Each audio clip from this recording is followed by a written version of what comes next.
Hi, I'm Ash Older with the Wizard's Respite. This is the Wizard's Respite Sanctorum. I'm here today with Zachariah, Axiom Gaming, Old Man Gaming. Zach, Yeah, that's me, Zachariah with Old Man Gaming. I am the I guess the I don't know what you call a head of a LLC, which is sad since I own one, but I am the head of Axiom Games LLC, and I am also the fucking guy behind Old Man Gaming. And yeah, if you're watching this, watch it on Wizard's Respite. It's better. I feel like we already screwed up one intro, guys. Just confessions. I feel like Wizard's been better this time, and I've been worse this time. So I'm sorry, but we'll find a balance. We'll find a we'll balance. find a balance there Um, somewhere. um, and by the way, when you are the head of Axiom Gaming LLC, you call yourself whatever you want to. You're the boss. That's fair. You That's fair. I'll accept that. commander in chief, general, whatever I like position that that. I fits. like that. Head general. 5-star general of Axiom Games LLC. That's right. That's right. So what we're doing here with the Wizard's Respite Sanctorum is a deep dive into different TT RPG games.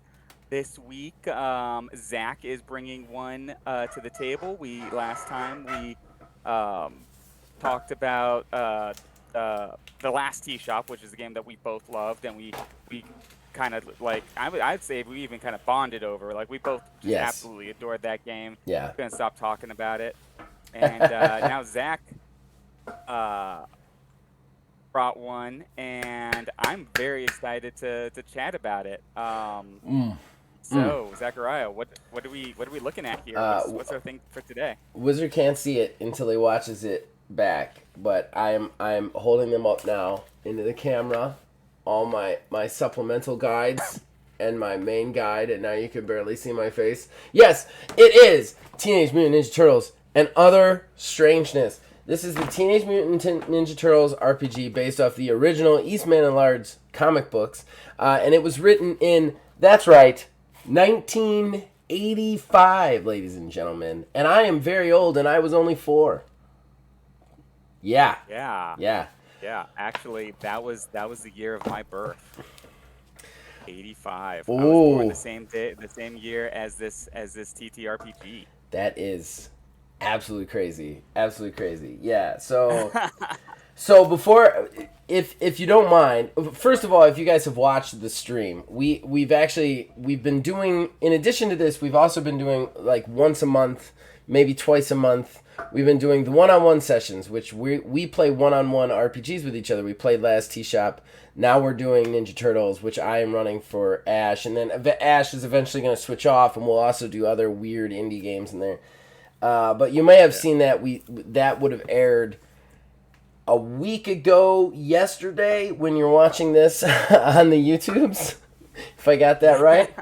Um, so you've seen some of this, if you have. However, this is, and you may have heard me say this, but before we get into the actual system, I just want to say that um, I got into role playing games when I was about 12, 13. That's when I started going into the RPGs. The first RPG that me and my brother ever tried ever was Robotech by Palladium Systems that we picked up in a comic shop, not knowing what it was, and we had to crowdsource older kids to try and figure out what it was. And eventually, one of our babysitters, I know we were too old for a babysitter. I kept telling my mom, but she wouldn't listen. One of our babysitters sitters figured out who his name. His name was Chip. I cannot remember his last name. It was Chip, which was a weird name, but it's Chip was his name. And we loaned it to him. He read it, and then when he was babysitting us, he brought us over and played it with us. And I was hooked ever since. I immediately went to the same comic book store and bought Palladium's Teenage Mutant Ninja Turtles and Other Strangeness because I love. I'm gonna get real close to camera now. Love the Teenage Mutant Ninja Turtles. I have collected all their comic book runs. I have watched Oh wow. almost all the cartoons they have, all of the movies, even the bad ones, the so bad ones. I have. Yeah. I am a Ninja Turtle aficionado. But this game, after I bought it, was the first game I ever game mastered. That's crazy to me. But That's this real is it. cool. This is the That's first real one cool. that I ever ran. And I'm going to tell you right now, those games were terrible. They were terrible. I was young and stupid, and nobody else wanted to game master, and I didn't know what I was doing. And I had a player who wanted to be a full grown bear, and I let him do that, and it was real hard to do anything. Like, it was just every scene was like a fight in a skyscraper that the skyscraper was falling down, like a mutant bear. Like, it's not even a normal bear. It was like King Kong was running around. It was insane. So, yeah, it was. It was a lot of fun, but this was the first RPG I ever game mastered. I game mastered for my brother, Nick Van Siders, two of our neighbors across the street, Andy Cohan and Spencer Cohan. If you guys ever listen to my stuff, shout out to you. And then Scott Bell, back in the day. Yeah, Scott Bell played the bear. Andy Cohan played Yeah. a possum. Spencer Cohan played a cheetah, and my brother played a porcupine. Try having those guys disguise themselves and go into a mall. It was not easy. So yeah. All right, I'm done ranting about nostalgia. Let's get into the system. Well, like you're coming at it from like such a passionate love of this game, this particular game. Yeah. I had never even heard about it until you brought it up. And I was instantly intrigued because, of course, I had every single Ninja Turtle action figure, every variation. I had the ones where they're samurais. I had the ones where they're in space. Yeah. Yeah, All the toys were cartoons. I big. think. Yeah, yeah. That was that. I mean, And the that offshoot was my mutants, the life for a Mondo while. Gecko. Oh Yeah, right. yeah, Oh, yeah. I forgot about that one. There's so many too. I mean, they really got creative Yeah. back then. They don't make them like that anymore. They Um, really don't. They don't make toys like that anymore. Those and GI Joes and yeah, they just don't. yeah, no, it's a lost art, unfortunately. So when you brought this to me, Mhm. and I was just all in. I was immediately intrigued Yeah. by this because it was also my nostalgia, and I had never even heard of it. And obviously, I'm the big obsessed TTRPG guy, so this was awesome. So thank you, by the way, for bringing this into my life. No problem. Um, No problem. Happy to do it. Happy to do it. yeah, I think that one of the coolest things about this game is, the older games. A lot of times when you look at them, they don't seem very. Not to be a jerk, but systems nowadays are so much more interesting and innovative when you look at them mhm, than what they were back in the 80s, and even the early 90s, in my opinion. This one had this innovative system called BioE of how you mutate your animal and decide what it looks like. And it still holds my attention today. I remember telling you that, like, it's yeah, one of my all-time favorite mechanics ever in a game, ever, ever, ever. And if you don't mind me, shall I talk about BioE now? yeah, yeah. Let's dive into it. Let's talk about it. All right, so BioE in this game, and there's plenty of attributes. There's attributes that you randomly roll for. There's a whole skill set. We'll get into it, but the BioE is the crux of the character creation in this game because it decides what your animal looks like. So first you kind of take your first you take your a random roll to decide what animal you're going to be, which I already love that. Like, you don't get to pick. You don't get to pick a wolf. You might get a Yeah. canary, and you have to make that shit work. And then what they do is once you get a canary or whatever, a pigeon or a wolf, you then go into the kind of animal section here, and then you can see basically it'll give you all this list of things. It'll tell you what the starting size level is for the animal. It'll give you the potential BioE, and then it'll give you its attribute bonuses that you get just for being that animal. Then it gives you how much it costs for the animal to slightly mutate. What's cool about this is the mutation process. So if you're a small animal, you start with a ton of BioE because BioE allows you to grow, to buy growth steps, which allow you It's to the go it's the ahead. mutagen that Yes. causes the Mm-hmm. mutation. Yes, and it allows you to buy the growth steps up to become human, but it also, you have to pay for like hands with opposable thumbs. You have to pay BioE for like looking more human.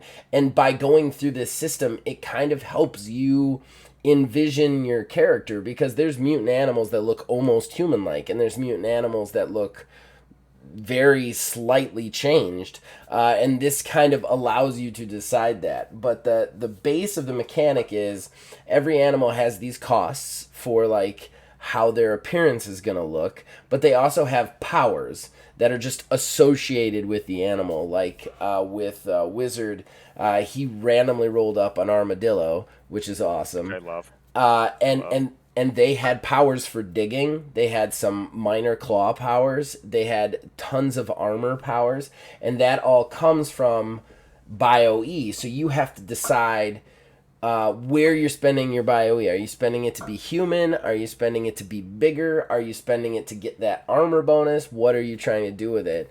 What's even Yep. more interesting is you're like, well, what do they do for big animals? Well, if you're an elephant or something, you have no BioE whatsoever because you're huge. So you have to get yourself smaller. As you get yourself smaller, BioE becomes refunded to you so you can buy the powers and stuff. It's just such a well balanced system for its time period before I would say systems were really super balanced. Not trying Yeah. to spill the tea on D&D or anything like that, but I mean back then there wasn't really a lot of checks and balances. You just wrote some stuff down and put it out there, and like, yeah, I would think it's balanced. It was such a balanced. It's a Wild There's West. it was there's an elegance to this system that you just didn't see back then, with it going backwards and forwards, and like how you it Yeah. can really, it almost, not to talk about T Shop again, but it's that kind of thing where it almost like gives you the idea of how to present your character to yourself, you know. And Mhm. I love the BioE. I've talked too much. It's your turn. Well, yeah, well, yeah, I love the Bio E too, and there's something else that about it that I really thought was kind of interesting. Um, it was the aspect that, the Bio E is the mutagen that transforms a creature into a mutant turtle or whatever they Mm-hmm. might be. And the larger the creature is, the less of it they have, Right. unless it starts shrinking them down, then the more of it they have. Right. And there's a certain sort of underlying logic to that, like if a mouse falls into a bin of, goo, right? The Mm-hmm. the mutagen goo, it's going to get way more of that goo on it and in it than if an elephant fell into it. You And know, I that never there's thought of an that. That's very interesting. it's yeah, and it's an Yeah. inherent logic. And then again, if the elephant starts shrinking down to become like an elephant person, they start getting more of that bio E. Yeah. Which again makes sense because maybe it's not really going anywhere. There little bits of it is just shrinking them. But there's still enough of it, like it's magnifying the ratio, Right. so to speak. Yeah. And I mean, like that's one of the things I appreciate in TTRPGs. That's one of the things that I like as a game master to fall back on is a certain sense of logic to the world. Because Yeah. you're going to run into situations where you're like, this doesn't make any sense. Well, what's logical? Mm-hmm. This kind of mechanic gives you that logic to fall back on Yeah. and pull something, out of thin air real quick if you got it. Yeah, no, that was a really good point. I never really thought about the mutagen spread sort of theory to it. I think it's really cool. Yeah, the BioE is just amazing. I mean, other than that, with the character creation, the other system that I thought was really interesting in this one is the skill based system. So in this game, there is an in depth combat system to it, that has like D20 versus D20 sort of rolls. But with the skill system, when you're trying to do like a task that's like non contested, when you're trying to like, oh, I'm trying to sneak, or I'm trying to like climb this wall, or I'm trying to do whatever, Basically, you have to have a skill for it, and you have to roll a percentile die. And if your percentile die is under the skill level that you have, the amount of percentage that you have, then you accomplish the task, period. So there's no, like, difficulty modifier in this game. It's just like, oh, that requires climbing. Oh, okay. Well, I've got climbing at 30%. Give a shot. Okay, you got it. You're done. Right. There's no like, you got a difficulty of this. You got a modifier of this. There's none of that. It's just like, what's your climbing? All right, you do it, you know? I think that Yeah. that is a really interesting sort of mechanic in the game. And all of the percentages go up with your level too, not with your training or with any sort of like experience points buys. There's levels, and every time you level, all your skill percentages go up by a certain percent, and then you get some stat points and some hit points. The stat Right. points are, well, we'll talk about the stat points when we talk about things I'd like to change about the game, I think. But but yeah, I always Sure. thought that was, yeah. I always thought that was kind of a cool system, to be honest. It's very different, and you Yeah. don't see that anywhere else where there's just no, the difficulty is you. How good are you at it, you know? Yeah. Yeah. And another thing that I kind of liked about looking at that mechanic, it was a we'll talk about this maybe when we start getting into our nitty pitty nitty pit mid when we're nitpicking. Um, Nitpicking, there you go. There you go. that when we're It's alright, I'll, nitpicking I'll it. edit it in post. I'll edit it in post. Okay. um, when we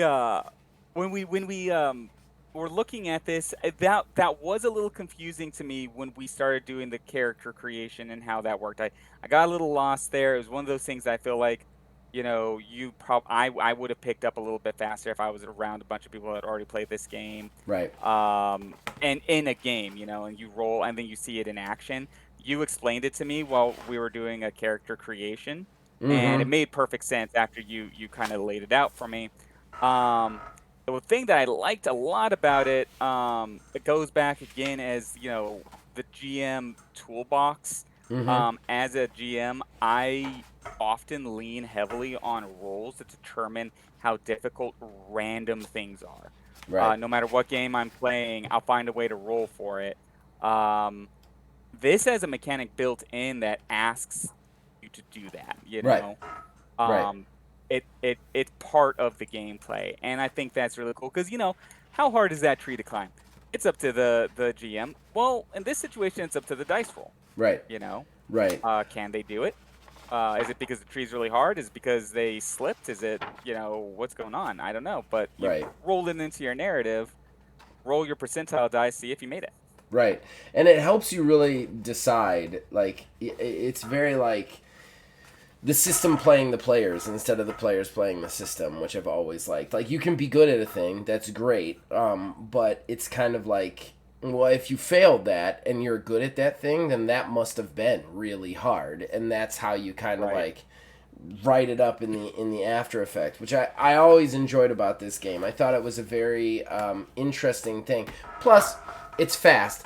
The thing is about RPGs, and this is a big thing for me when I'm designing games, is I really want things to be fast because I think the biggest problem we have in tabletop role playing games is because we're all doing the calculations. Often they end up much slower than we want them to be, the pacing Mm, wise, and in those moments, it never feels frantic. It never feels desperate. And you want to be simulating things. You want to be simulating the thing that you're trying to do. Like, that's the whole point of the role playing game. When I'm having a gunfight, I want to feel like I'm in a gunfight. And having a yeah. gunfight in a game with a heavy system doesn't feel like a gunfight. You know what I mean? It feels like a math Yeah. equation. It feels like long division. Like that's one of my biggest problems with D&D is it doesn't feel like a sword fight you're having. It feels like a giant huge math equation that takes you 2 hours. Um so with this, and don't get me wrong, Teenage Mutant Ninja Turtles is not the fastest system by far. And you guys will see that if we ever managed to get into the playing on our one-on-one sessions, but it's not of the fastest systems you'll ever see. However, with the skill stuff, it is. It's snappy. It's quick. Hmm. It's like, as a game master, you're required to put down what skills they need to be able to attempt a thing instead of the difficulty or whatever, which makes improv a lot easier as a game master who doesn't have to like sit there and calculate, it's slippery, but it's kind of steep, and it's kind of I guess it would be a 10, but maybe it's a 12. Like, you don't have to do that. Right. It's just, you got climbing, roll climbing, boom, you're done. Right. Yeah. No, I can definitely see that. That does make a lot of sense. And like you were saying, like with the percentile die and everything, that's just a one roll. Like it's not math. There's really no Right. math. You just roll and look at your dice. Did you make Right. it or not? Right. Exactly. It's easy. Exactly. And Um, and there are still some things that I have a lot of things to nitpick about when we get to the nitpicking. I'm not gonna lie, but I don't want to use them here. So, but yeah, it's yeah, simple and it's quick. You know. it is. It is. Now, one thing that I really loved when I read over this game. I read a lot of TTRPGs. I love reading TTRPGs. I Mm-hmm. like diving into system mechanics like all day long. This one felt really different when I was reading it. It had such a different style. Um, and I think I was getting just 90s vibes off of it like all the way Mm-hmm. through. You know what I Yeah. mean? Like Yeah. 80s, 90s, that like my childhood. Like I was just getting that as I was reading Yeah. through this thing, which Yeah. was one thing I wanted to shout. I mean, like you showed everybody the covers, right? Yeah. Oh yeah. I mean, that is Show 'em again. so like 80s moving into that era, like the background with the lines going through it for the Mm-hmm. sunset, all of that. That was just classic. Oh yeah. And all the writing for some reason felt so much from that era. Mm-hmm. That I mean, I got super nostalgic. Couldn't help Yeah. Yeah, it. no, I agree. I think it really does take you back to that 90s cartoon era, and I think that it was a little bit different from what you had back then, that were much more like, this is still rules heavy, but if you compare it to the other games of its time, I think it's one of the lighter rules games that you had out there. It's very straightforward, and it was right to the point. And my first TTRPG was AD&D. Oh, God, not Yeah, even the OG D&D, AD&D. So you had to deal with AD&D. Thaco out the fucking Ooh, gate, man. yep, God. yep. And I, I'm not gonna lie, Thaco was hard for me. Thaco oh. was I'm There are some people that like are like, no, Thaco's easy. What are you talking about? And there are other people that are like, why are we subtracting? Why, Um, right. Why are we doing any of this shit? Yeah, yeah, to hit. yeah, Why do we need a five? Why is there letters and numbers in our it, abbreviation for it? Like, right there, you're yeah. complicated. My brother tried to explain it to me because he wanted to play it, and I just looked at him and said, I don't think I want to play this game. I don't know, man. I don't know. Like, I think Feels a I little too could much like Math understand class. it. Yeah, I don't know. Um, This doesn't sound like a game anymore. Yeah, it's much nicer in this that there isn't really any of that. It's very simple. I should we get to the nitpicking now? um, Are we ready for that, yeah. or do we have some other positives we want to expound on? Let's see. What other positives did we go through? Um, Well, we unfortunately we didn't did. get to the combat.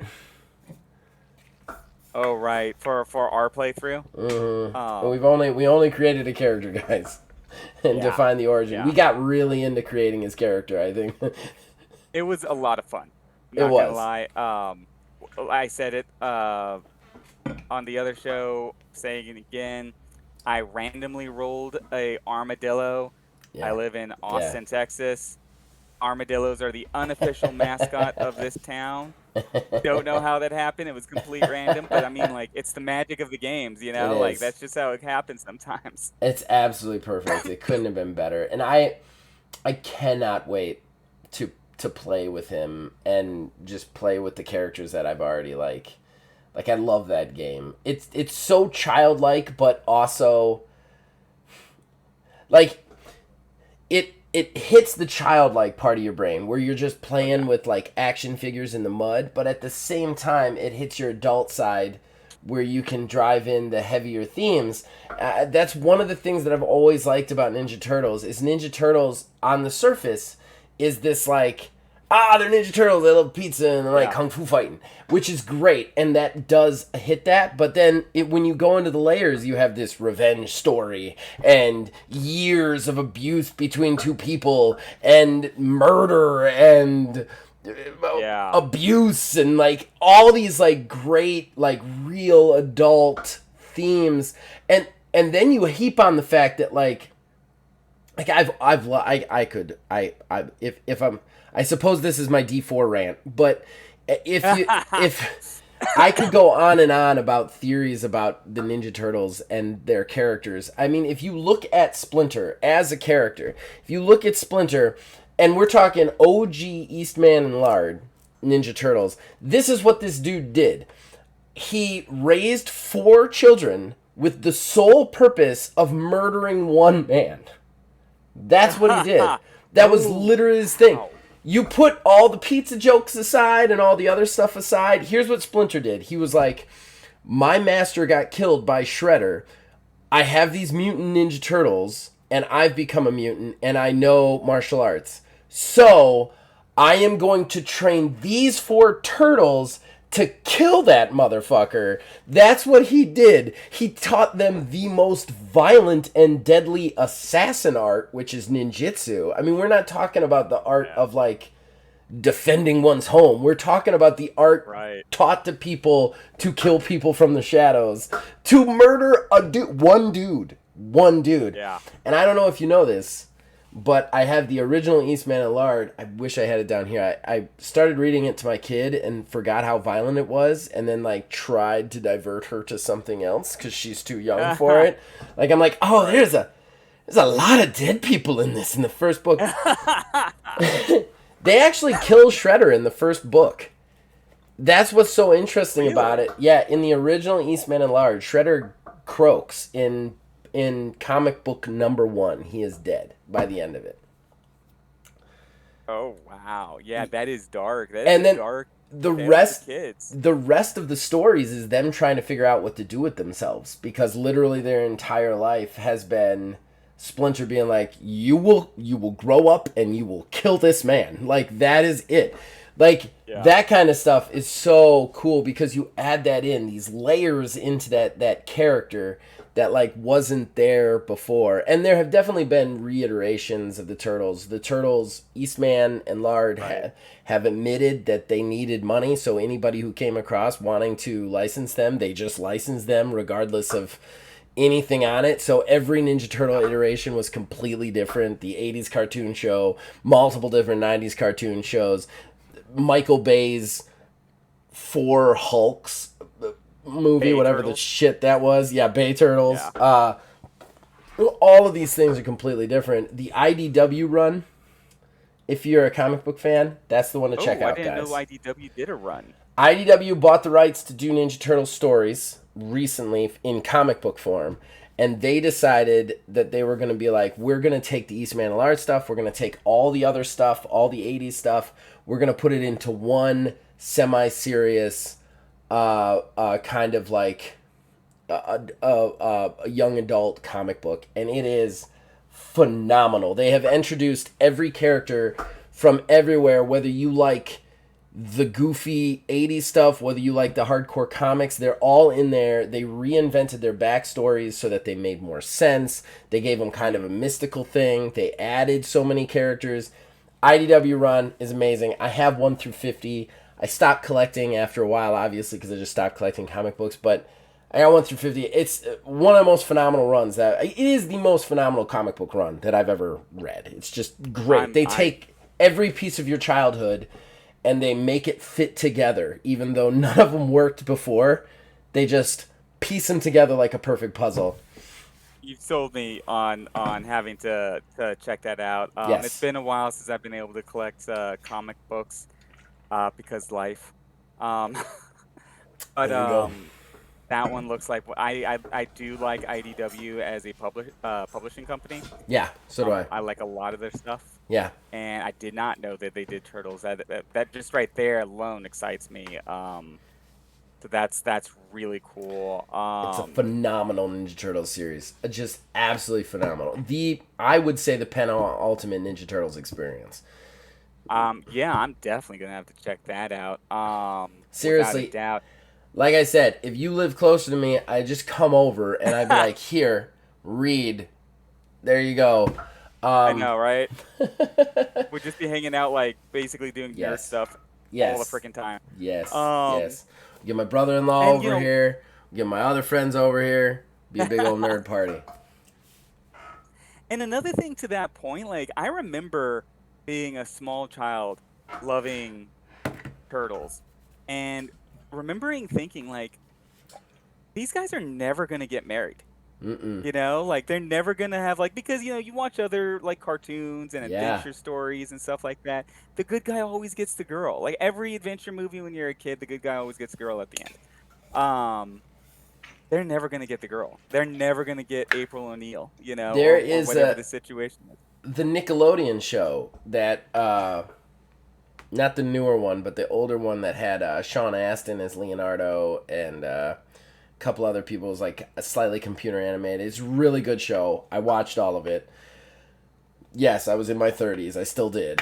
They have April O'Neil in that, but she's a teenager, and Donatello has a crush on her, and I'm just like, this is all funny, but I'm 36. I know what that is and what that ends up being, and it's just sadness, guys. It's just Yeah, sadness. yeah. I don't. It's not. Yeah, they actually in the IDW run they hint at a romance between Raphael and another mutant, a mutant fox, and I was just like, this is interesting. Can it like that they could add like potential romances in here is just cool. There is a whole section of that story where Leonardo ends up becoming Shredder's adopted son and fighting against the turtles. I'm telling you, it's just the best. It's just the Wow. best. They took all that stuff and just like put it out there. It was amazing. And that material just works so well, and It I think like does. I really picked up on that when you were telling me about like the backstory and stuff when we're starting to like finish character creation and where my armadillo was. I got the that sort of sense of like happiness Mm-hmm. and nostalgia of a cartoon, but also this like wait, what's happening? Like Right. my armadillo was saved by three orphans living in a swamp. Yeah. That's totally 80s, Yeah. Yeah. cartoon kids, living on their own, Yeah. Uh huh. doing their own thing. But it's also like, well, what, why are they all by themselves? Like Yeah. it's Exactly. it's There's exactly always this the like more complete tragic undertone if you're adult enough to see it. right, yeah, exactly. And for whatever reason, this IP like just it lends itself so well to that. It really does. Um, It's amazing. yeah, very much looking forward to playing finishing that Yeah, game, seeing where we I go am with it. too. I am too. I'm not gonna lie. I'm gonna have a hard time switching off from it when we switch to something else. Do you want to get nitpicky though? Yeah, I I think think I think now's the time. I think it's time to get nitpicky. So this is the part of the show we did this last time where we kind of take the stuff that we would change about it. And unfortunately, I want to say this was made in 1985, so it was definitely before the TTRPG utopia that we have going right now. Yeah, long. There is some stuff in this that ain't so great. Number one with a bullet. First thing I change is this is the funny one. They have some stats in here, right? And for whatever reason, instead of just calling things strength, endurance, prowess, beauty, they decided to put physical before it, and then have that be the abbreviation. So PS, PE, PB, and you guessed it, PP. Why would you ever put PP in a game? Like, PP has always been slang for PP. Like, you don't Yeah. put that in a game. It's so dumb. So dumb. You're Like, giving this to children. what bothers me, It's gonna be nothing but giggles for like an hour. there's playtest, there's a writer, there's 3 editors listed in the front. None of them were like, PP, are we sure about that, guys? Like, Yeah. like somewhere along the line. Obviously, my biggest thing, and this was a true thing of the era. Like, this was just like in 80s and 90s, you could not buy a RPG that didn't have random rolled statistics. I don't know. Like, look, Gygax started gaming for all of us. I get that. He was wrong about a lot of stuff, and one of them was random rolled attributes. They're just the worst, hardest thing to play with, because you're not even guaranteed to get one good one. You could be all 4s. And what are you gonna do then? Nothing. It is 3d6s to decide your starting attributes.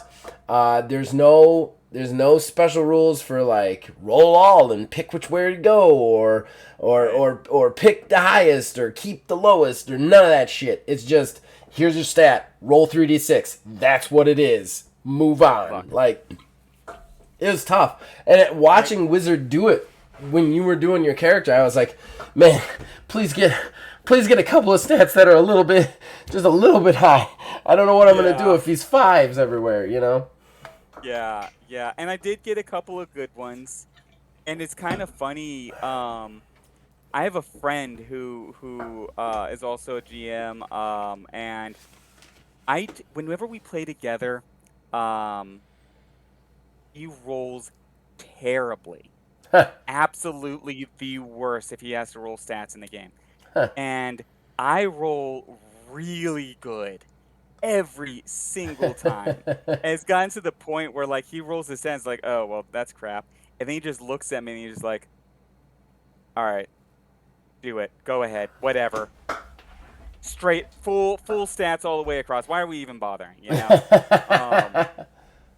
And it is a little brutal. It is a little brutal, like to get locked in with that. I've always, whenever I played a game like that, I always homebrew something like, be able to reset your stats if you wanted to, because you could end up having a character that just can't do anything if they roll bad enough. It blows my mind. It blows my mind that D&D still uses that stuff. Like, it blows my mind that there are even a game still being published in the year of our Lord 2023 that still use random dice rolls for statistics. It just absolutely blows my mind. This was a product of the age, though. I can only be so upset because nobody even, like, every game out there was a random roll just about. No, I mean, it hadn't been invented. You can't blame for somebody for not inventing something. Right. They hadn't invented it yet, really. Right. Nobody had done it really yet. Right. Exactly. I think the only other thing that I want to say before I let you get to your criticisms would be, and this is a personal thing, I like a certain level of symmetry in my game. Well, not symmetry. I don't think I want to say that, but like, I like a game to flow one way. So, like, I never want to be rolling dice low in one area and high in another. That drives me nuts. And I've actually homebrewed systems where that was the case, and it just eats at me. And that's probably my own psychosis, and I should seek medical help for that. But it just drives me nuts. This system has that, where you're trying to roll high for all of your combat stuff, all of your damage stuff. You're trying to roll as high as you possibly can, and then you hit the percentages on the skills, and you've got to try and roll under this percentage, and it's just like, so I want high here and low here. I hate that. I always like my systems to go one way, whether I'm playing it or making it. I like it to go one way. I like if should I roll high or low? Either way, that's what all of them should be across the board. I even many years ago homebrewed a superhero game, and I did a THAC0. I had a THAC0 stat because I wanted a D20 for all of my skill checks because I love D20s, and I wanted to roll high, but I wanted the stat to go down, the difficulty stat to go down as the main stat went up. So I had to come up with this kind of crazy stat. Oh. I still have it memorized. I think it's your stat. Wait a second. Your stat subtracted from 100 divided by 5, something like that, and then it would give The you math. yeah, it would give you a number between 1 and 20 that would go down as you raised your stat. So it was your difficulty for all of your skill checks, basically. Gotcha. And yeah, so like I like things to go one way, and this obviously doesn't. That's my only other critique. What do you got? Okay, so my big critique for this one was actually layout. And I don't mean like how It's a it good one. looks on the page like, at all. Yeah. Like I said, actually how it I mean, this is getting real deep nerd here, but like even like the fonts and stuff is, 80s, 90s classic, Yeah. looking stuff. Like it feels like that. No, what I'm talking about is how they organized, where certain rules are explained, and then just drop that explanation and go on to something completely different, unrelated, and then you go and read that, and then you all of a sudden have to go back and read the part that you read, a few passages before, and then it makes reference to something else as you move down, and you have to go to a different part of the book. Like I was saying, I feel like this is a book that you almost need those little like sticky notes Yeah. sticking out of them with little Yeah. mentions, notes on them telling you Yeah. what this part is. And I leaned heavily on the glossary when I was trying to read this thing. Yeah, yeah. I'm totally with you. It was, and at least it has a decent glossary slash index. Yeah. I think that it was a huge problem. We would like they would talk about all of the partial hand statistics and the speech statistics and like what it meant to not have opposable thumbs in character creation, but the animal section was after the skills, where the Right. first fucking thing you do in the game is figure out what animal you are. Like, who isn't gonna do that first? But instead, they have you do everything else, and then like that's where the animal descriptions are. The other thing that bothered me about the layout is that so like you roll up your initial stats, right? But then Hmm. your stats can get bonuses depending on the skills. Uh, One of the nice things about skills is you pick some skills. Wizard actually had to pick a ton of skills because of his like education, but because you're a mutant Street animal, smarts.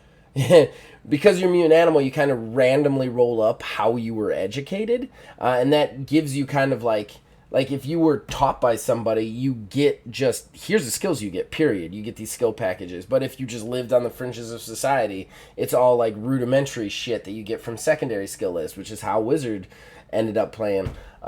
The biggest thing that I was saying though is that there are tons of skills that don't give you percentages. They just give you stat bonuses to like your Hmm. main stats. And then the animals themselves give you stat bonuses to your stats. But they have you do the stats first, so you're constantly going back and redoing your stats over and over again, which is just so Yeah. frustrating. And it could have been very easily solved by just having you randomly roll up your animal, randomly roll up your cause of mutation, randomly roll up your education. Once you know all that, then you can select your skills and then do the attributes last. Do them You have your last. character. Yeah. You have a character at that point, and okay, this is how I need to guide my stats. This is what I need Mm-hmm. to put what and where because Yeah. you know who you're playing. Right. Um, And even if you're they do randomly that. rolling That it up, you still. I mean, you're randomly rolling it up in this game, so it's not even like you have to. You know what I mean? Like, who Yeah, cares if it's at the end? But you're at the end, so you could total up all those bonuses instead of constantly going back to your stats and erasing and rewriting, you know? yeah, yeah, Yeah. exactly. So yeah, that was kind of my big my biggest nitpick right there was pretty much That's a the good one. layout and how they organize the information that they deliver to you. A little bit of a nitpick. Like I said, there were a couple of things. I mean, to a certain degree, every now and then you have to kind of when I do my reviews, when I'm looking through all this stuff, I kind of have to check myself to stop and say, okay, is this actually confusing or is it just me being dumb? Right. Right. So to a certain degree, like I may have just misinterpreted something. I may have just read something wrong and got confused or got something stuck in my head. But there were a few things that I really felt like I was struggling with trying to understand how some of the mechanics worked.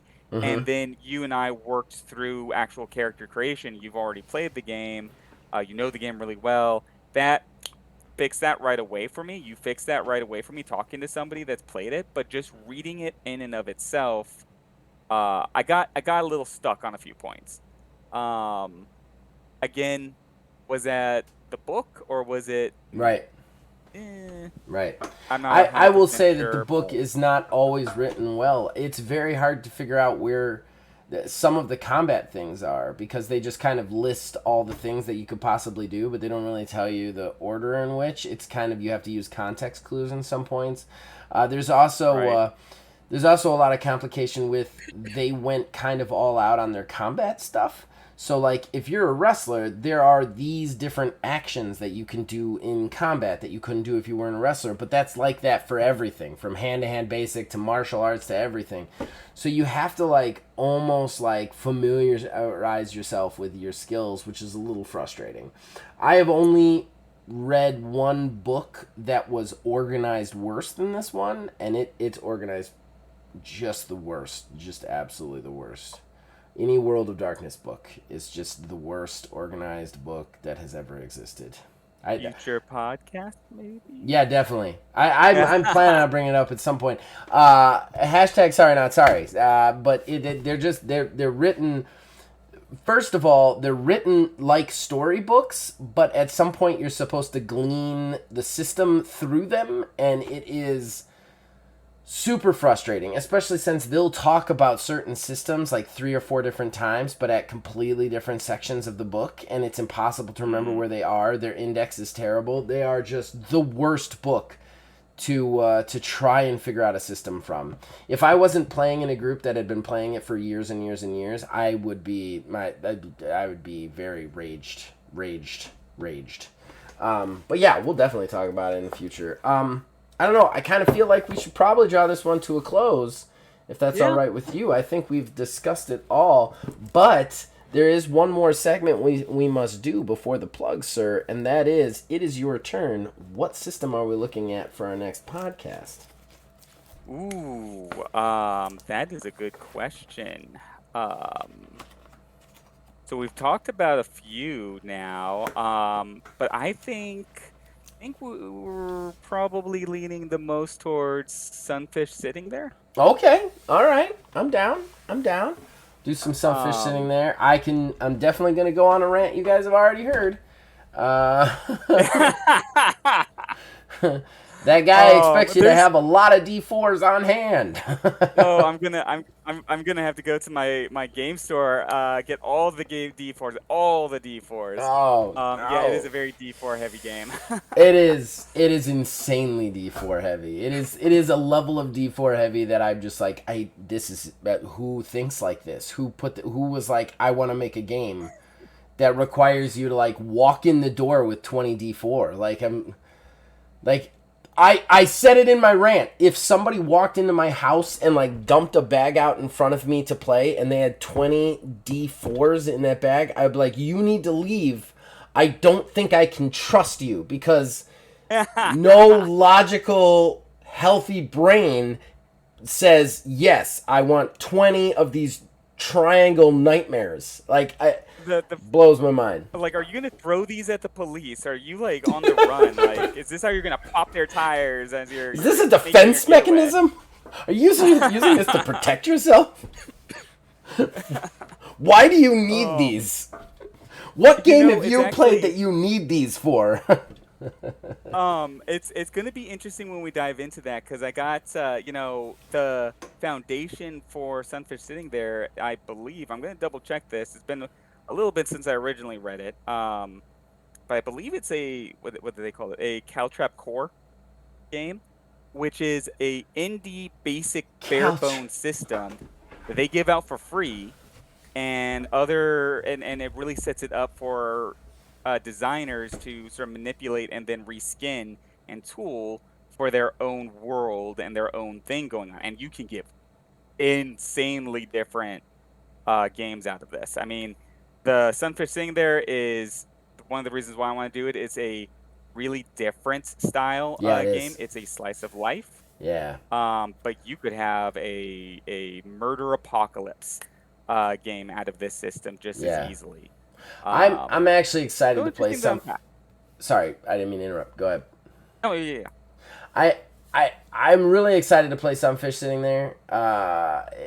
Aside from the insane dice system, I'm excited to play it because I've never really seen a game like this, and it's something that piques my interest. It's one thing in the last like 2 years that I've really enjoyed is I've played a lot of tabletop role playing games in my life, but I'm just really excited.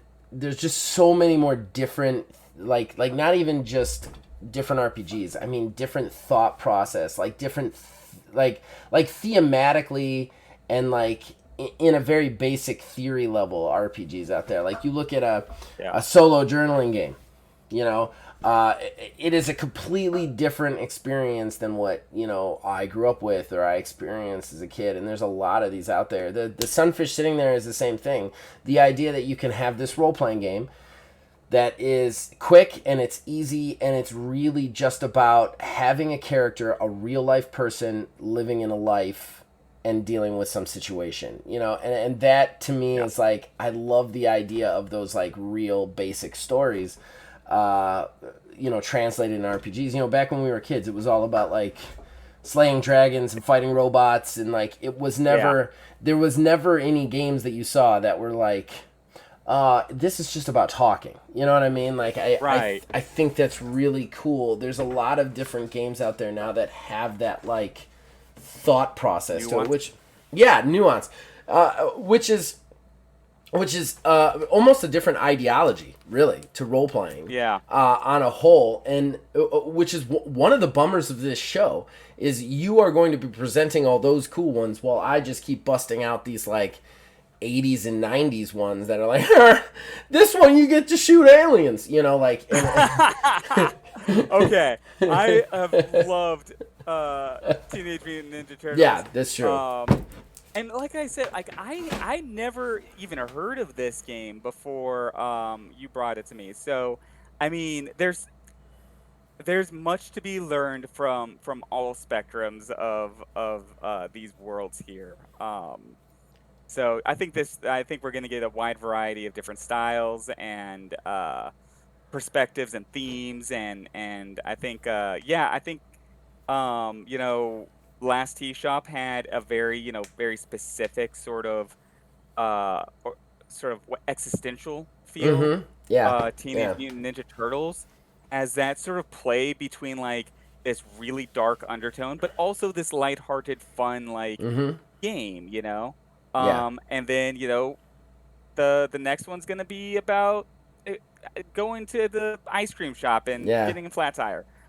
Who knows? Yeah, You it's know? gonna. I'm enjoying it. I'm enjoying our show and our podcast and everything. It's going fun. I will say out there, there's gonna be no way for everybody watching that we're gonna be able to continue to like have the synergy we've had with our one-on-one sessions, just because we do this bi-weekly and we do the one-on-one sessions single Right. monthly, especially if we're doing multiple sessions of one game. But it's nice when we get to do that. You know what I mean? Plus, Yeah. you'll probably see everything we talk about here eventually in one of the one-on-one sessions. By the way, we're planning it anyway.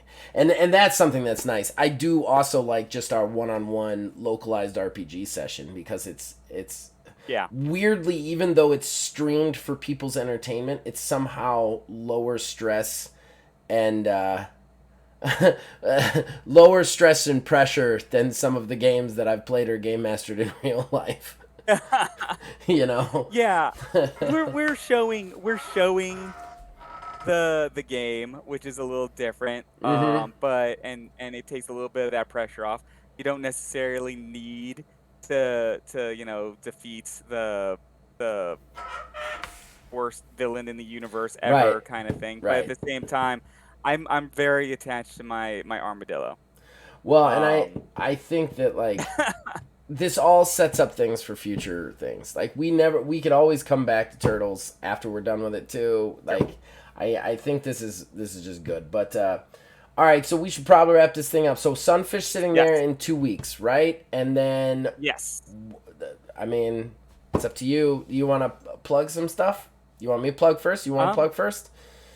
Who's I plugging? why don't you brought the game this week? Why don't you plug first? Oh, that's so sweet of you. Okay, I've got a few things to plug. I will keep it to the TTRPG side of things because this is the TTRPG podcast. But if you are watching this, this last Monday, we debuted a stream for my new game coming out. That is the Getting Over, a solo wrestling promoter simulator journaling game. It's kind of a crazy concept, but myself and a friend new to the channel named Josh play it. We are each running our own league. We streamed it at 1:30 on Monday. We're probably going to try and go a little bit earlier because it took us 2.5 hours to get through it, and I thought it was going to take us about an hour and a half. I'd actually take a break to get my kid off the bus. So we're going to probably go a little bit earlier, but it'll still be afternoon on Monday, and that will be weekly. We're having a lot of fun with it. Hopefully you guys are enjoying it. And then the big one that I want to talk about, see, we got two systems coming from Axiom Games LLC this year. The other one is Single Mod. The guy sitting right next to me is also in it. If you're watching this, the premiere episode already happened, probably, unless some nightmare happened. Knock on wood.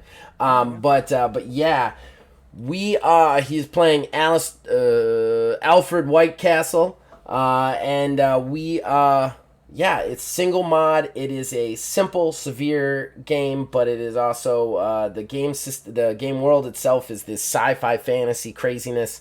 Myself, Wizards Respite, Phil Billy 330, and Aether Dios are playing it for your enjoyment bi-weekly on Wednesdays. The first episode should already be up once you're watching this on here, and then of course check this out every 2 weeks here, and then.